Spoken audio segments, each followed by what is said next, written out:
Hello বন্ধুরা, আজকে আমি বেথুয়া শাক ভাজা করব। তার জন্য বেথুয়া শাকটাকে আজকে হালকা নুন আর হলুদ দিয়ে ভালো করে সেদ্ধ করলাম একটু জল দিয়ে। এখানে কেটে রেখেছি পেঁয়াজ, কাঁচা লঙ্কা আর রসুন। এবার আমার এই সেদ্ধ শাকগুলোকে আমি তুলে নেব। তারপর আমি একটু এতে গরম কড়ায় সর্ষের তেল আর একটু পাঁচফোড়ন দিয়ে আর একটু হিং দিয়ে তারপর ভালোভাবে এটাকে ভেজে নেব।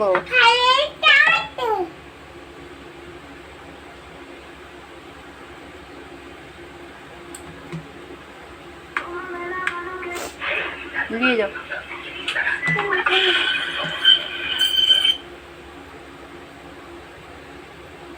सब लोग मछली पकड़ रहे थे, तभी एक लड़की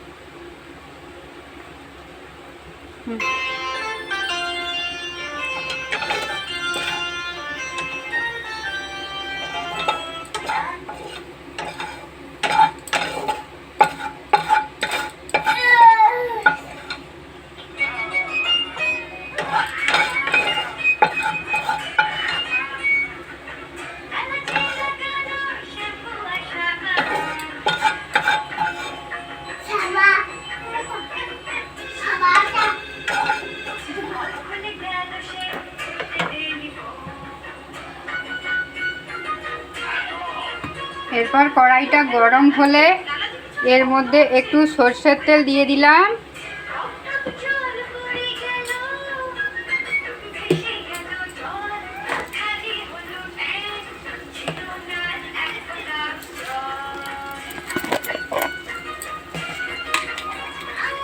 এর মধ্যে দিয়ে দিচ্ছি পাঁচফোড়ন। পাঁচফোড়নটা একটু ভালো করে ভাজা ভাজা হয়ে গেলে এর মধ্যে দেব হিং। আমি একটু স্বাদ আনার জন্য এই হিংটা অ্যাড করলাম।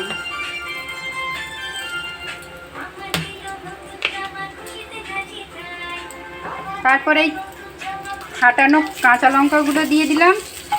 তারপরে পেঁয়াজ ভাজাটা কুচনো পেঁয়াজগুলো এর মধ্যে দিয়ে দেব।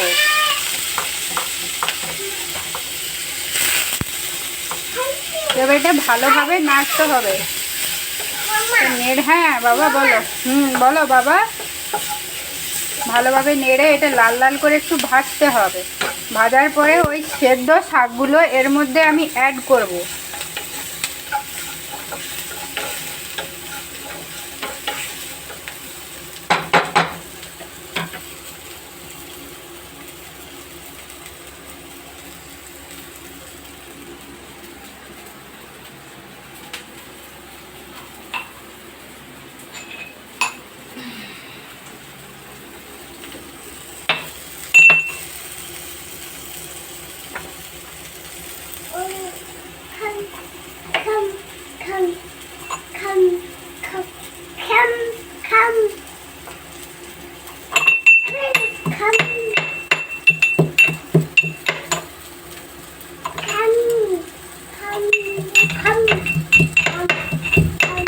ভালো আছে।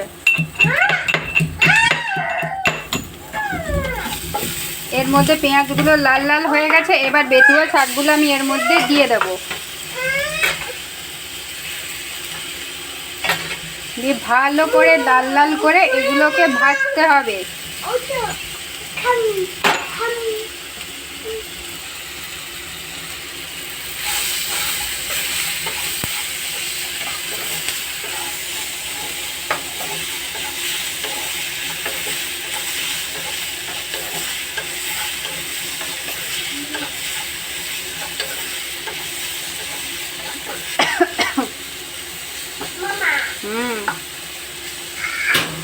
আমাদের এখানে কোয়ার্টারগুলোতে অ্যাডজাস্ট ফ্যান চলছে, তাও এর ধোঁয়া ভালো করে বেরোচ্ছে না।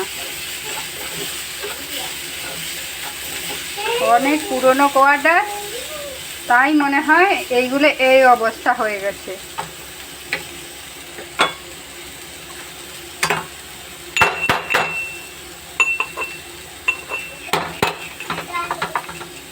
পর একটু ভাজা ভাজা হয়ে গেছে, এর মধ্যে এই রসুন কুচিগুলো আমি অ্যাড করে দেব।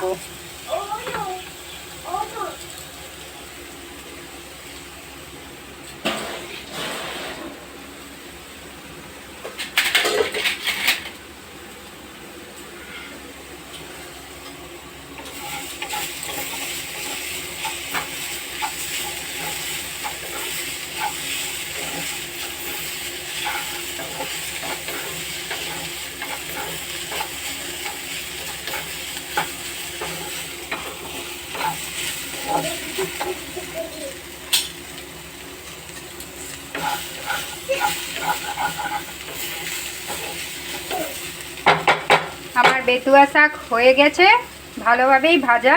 এটা খেতে খুব সুন্দর লাগে আর শরীরের জন্যও খুব ভালো। এই গরমকালে একটু এই শাক খাওয়া ভালো, স্বাস্থ্যের জন্য ভালো। যাদের কোষ্ঠকাঠিন্যর প্রবলেম থাকে তাদের শাক খাওয়াটা তো ডাক্তার খুবই ভালো বলে দেন। তো আমি বলছি যাদের এরকম প্রবলেম থাকে, অথচ গরমকাল পড়েছে, একটু কম তেল দিয়ে আপনারা এই শাকটা খেতেই পারেন, তাতে খুবই ভালো হবে। আমার এই চ্যানেলটার যদি এই ভিডিওগুলো কারো ভালো লেগে থাকে তাহলে আমার লাইকটাতে সাবস্ক্রাইবশান করে নোটিফিকেশানটা অন করে দেবেন, তাহলে আমার প্রতিদিনের আপডেট দেওয়ার ভিডিওগুলো আপনারা দেখতে পাবেন।